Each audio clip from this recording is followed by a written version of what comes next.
দেখুন, সাধারণ পরিবার মানে বাড়িতে ছাদটুকু পর্যন্ত নেই, দেয়ালে ইটের গাঁথনিটুকু পর্যন্ত নেই, মাটির বাড়িতে খড়ের ছাউনি দেওয়া অতি সাধারণ অতি নিম্নবিত্ত পরিবারের আমাদের বিজেপির কার্যকর্তা শক্তিকেন্দ্র প্রমুখ দিনের পর দিন আজকে বিজেপি করার প্রতিবাদে তার উপর অত্যাচার হয়ে আসছে।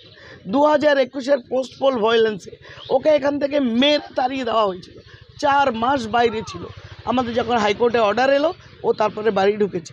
ওকে কি করেনি? ওর লুটপাট, পয়সা কারা, মারধর, বাড়ির যত রকম অত্যাচার হয় সব কিছু হয়েছে। গতকাল রাত্রে ওরা ভেবেছিল কি ওখানে সুব্রত আছে, তো ওকে এই ভয়ে যে শক্তিকেন্দ্র প্রমুখ ওর আন্ডারে যে 5-6খানা বুথ আছে এই বুথগুলো যাতে লিড না দিতে পারে ওকে ওইখানে জ্বালিয়ে মেরে দেওয়ার একটা চক্রান্ত ছিল, অ্যাটেম্প্ট টু মার্ডার। এবং সেই কারণে আগুন লাগিয়ে সুব্রতকে মেরে ফেলার জন্য এইভাবে একটা ভিন্নতম কাজ করেছে, মানুষের মনে ভয় ধরানোর, যাতে মানুষ ভোট দিতে না যায়। কারণ মানুষ যদি ভোট দিতে যায় আর ভোট দিতে পারে, তৃণমূল একটা ভোট পাবে না, একটা ভোট তৃণমূলের যাবে না।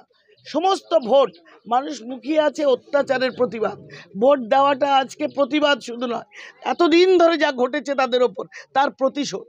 এবং সেই কারণে ভোট যাতে মানুষ না দিতে পারে, তাদের গণতান্ত্রিক অধিকার যাতে প্রয়োগ না করতে পারে, সুব্রত যাতে নেতৃত্ব না দিতে পারে, সংগঠিত না করতে পারে, সেই কারণে এই ঘটনা। এর এর এত নিচে আমরা কোন যুগে বাস করছি? বর্বর যুগে, প্রাচীন যুগে এরকম হতো যে আমরা দেখেছি সব মুসলিম শাসক যারা বিদেশি তারা এসে এরকম বাড়িঘর আগুন জ্বালিয়ে দিত, তারা এরকম মেরে দিত, এসব করতো। আজকে একটা স্বাধীন দেশে ভারতবর্ষে আমরা একটা এমন রাজ্য, ডেমোক্রেটিক স্টেট, সেখানে একজন মহিলা মুখ্যমন্ত্রী, আর এখানে দেখুন আপনি আগুন লাগিয়ে মেরে দিচ্ছে আর বলছে এগুলো নাটক। এর চেয়ে লজ্জার, দুঃখের, কষ্টের কিছু হয় না। এই কেসটা সিবিআই যাবে কি যাবে না আইনত আমি জানি না, যেটা হবে আমরা এর কপি আমরা ইলেকশন কমিশনে পাঠিয়েছি। এখন মডেল কোড অফ কন্ডাক্ট চালু হয়েছে, ইলেকশন কমিশন কি ব্যবস্থা নেন তারা জানাবেন। তারা যদি না নেন আমরা হাইকোর্টে, we will see the end. রাজ্য নেতৃত্ব পাশে আছে, আমাদের প্রার্থী অন্য কাজে আসছেন এবং আমরা সবাই একত্রিত এক কাট্টা সংগঠিত। আমাদের মণ্ডল প্রেসিডেন্ট ইনি তো দিন রাত 24 ঘন্টা এখানে কাজ করেন। এটা কোনটা করলে এটা দেখাতে পারে।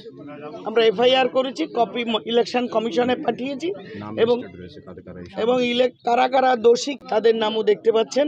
এইগুলোর যদি ব্যবস্থা না হয় আমরা আমি ডক্টর অর্চনা মজুমদার, বিজেপি স্পোক্সপারসন এবং এই লোকসভার ইনচার্জ। কারণ 2-3 বছর ওই কালচারে যে ফিশারিটা ওটা বন্ধ হয়ে পড়ে আছে, আর যে আলাঘর ওটা পরিত্যক্ত আলাঘর, ভাঙাচোরা আলাঘর, এলাকার সকলেই জানে ওখানে কেউ থাকে না, কেউ বসবাস করে না। এটা তৃণমূল কংগ্রেসের নামে বদনাম করার জন্য বিরোধীরা একটা চক্রান্ত করছে।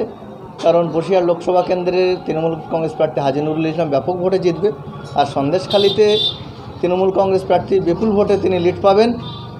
হাটগাছাতে, শীতুলিয়া, বিশেষ করে খুলনা গ্রাম পঞ্চায়েতে তৃণমূল কংগ্রেস প্রার্থী লিড পাবেন।